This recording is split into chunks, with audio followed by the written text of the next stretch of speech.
ಅವ್ರ ಮನೆಯವ್ರು ಯಾರು ಕೇಳಿಲ್ಲ ಜಾಗನ, ಸರ್ಕಾರ ಮುಂದೆ ಬಂತು. ಇಂಥ ಒಬ್ಬ ಪುಣ್ಯಾತ್ಮನ ಒಂದು ಸ್ಮಾರಕ. ಏನ್ರಿ ರಾಜ್ಕುಮಾರ್ ಅವ್ರಿಗೆ ಜಾಗ ಇರ್ಲಿಲ್ವಾ? ಜಾಗ ಇರ್ಲಿಲ್ವಾ? ಕುಂಬಳಗೋಡಲ್ಲಿ ಅವರು 15 ಎಕರೆ ಜಾಗ ಇದೆ.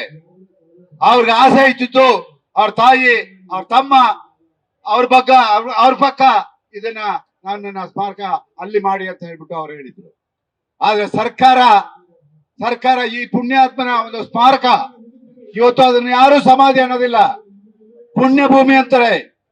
ಅಂತ ಪುಣ್ಯ ಭೂಮಿಯನ್ನ ಬೆಂಗಳೂರು ನಗರದಲ್ಲಿ ಮಾಡಬೇಕು, 4-6 ಜನಕ್ಕೆ ಹೊರಗಡೆಯಿಂದ ಬಂದಂತವ್ರಿಗೆ ಗೊತ್ತಾಗ್ಬೇಕು ಅಂತ ಹೇಳಿ ಸರ್ಕಾರ ಅವತ್ತು ಮುಂದೆ ಬಂತು. ಅವತ್ತು ಸರ್ಕಾರ ಮುಂದೆ ಬಂದು ಆ ಒಂದು ಸ್ಮಾರಕವನ್ನ ಕಟ್ಟೋದಕ್ಕೆ ಅವಕಾಶ ಕೊಡ್ತು.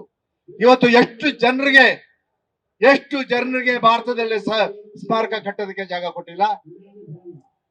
ಇವತ್ತು ಅಂತವ್ರ ಬಗ್ಗೆ ಎಲ್ಲ ಮಾತಾಡಿ ಮಹಾತ್ಮ ಗಾಂಧಿ ಅವರು 200 ವರ್ಷ ಗುಲಾಮಗಿರಿಯನ್ನ ಕಿತ್ತು ಒಗೆದು ಅದಕ್ಕೆ ಅಹಿಂಸಾ ಅನ್ನೋ ಒಂದು ಪದವನ್ನ ಇಟ್ಕೊಂಡು ಹೋರಾಟವನ್ನ ತಂದು ನಮ್ಗೆಲ್ರಿಗೂ ಸ್ವಾತಂತ್ರ್ಯ ತಂದ್ಕೊಟ್ಟ ಪುಣ್ಯಾತ್ಮ. ನಾಳೆ ಅವ್ರ ಬಗ್ಗೆನೂ ಮಾತಾಡ್ತೀರಾ?